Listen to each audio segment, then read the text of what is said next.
Thank you so much, San Diego, for stepping up. Yes, we know what it's like to be evacuated. We know what those wildfires are like, and we have been very, very lucky here that with these prolonged red flag warnings, these prolonged Santa Ana wind events, that we haven't seen a large fire here. But we need to remain vigilant over the next few days, really until we see a big rainstorm.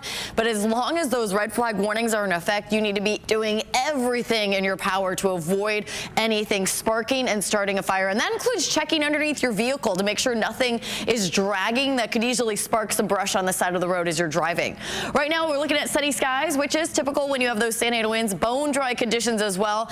These Santa Ana wind events, though, have been fairly mild. We've been mostly trending in the 70s in the afternoon, so not getting too much warmer than average. As you know, we can get Santa Ana winds that bring 80s, even 90s all the way to our coastline. In fact, Mount Laguna is literally freezing right now at 32 degrees. Usually it's quite a bit warmer for the coast and the valleys. All right, let's talk about the wind. Alpine already seeing gusts up to 31 miles per hour, over 20 in Julian, Descanso, Harrison Park, and in Boulevard. The strongest wind gust I've seen so far is 40, and the red flag warning just began at the top of the hour. We have a long stretch to go. The worst of the winds is yet to come tomorrow into Wednesday morning, and it's already bone dry. It's 8% in El Cajon. We're going to see humidity levels between about 5 and 15%, even dry conditions all the way to our coast.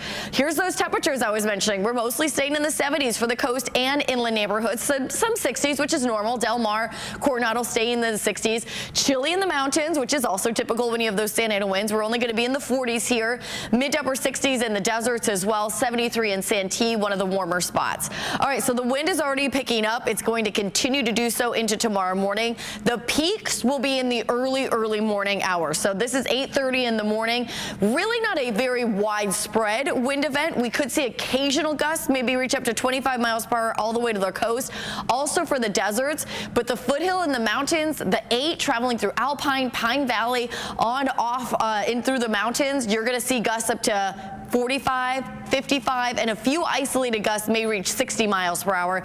And it remains gusty through 4 o'clock in the afternoon on Wednesday. It does become a little bit more localized, but really the inland and the mountain areas centered in where those stronger winds will be. That's why in addition to the red flag warning that's in effect, we also have the wind advisory until 6 p.m. on Wednesday. Most of us will see those gusts 15 to about 30 miles per hour, 35 miles per hour, and then those stronger gusts in the windier spots, Alpine, Pine Valley over 40. This is the setup. It is different than what we saw last week. Still expecting gusty winds that could easily spread a fire, but it's not as windy as what we saw last week. But doesn't matter. Be fire safe. We're going to be cooling off to the low 60s by the end of the week along our coast with the smallest chance for a little bit of rain on Saturday. Expecting Santa Ana winds to return as early as Monday. We're going to cool off to the 60s also for the inland neighborhoods starting Friday. The mountains will be getting warmer as the winds ease. Thursday we're in the mid 50s, and then this weekend snow levels may get down to 4,500 feet. So maybe a few snowflakes at the higher elevations with 60s and 70s in the deserts.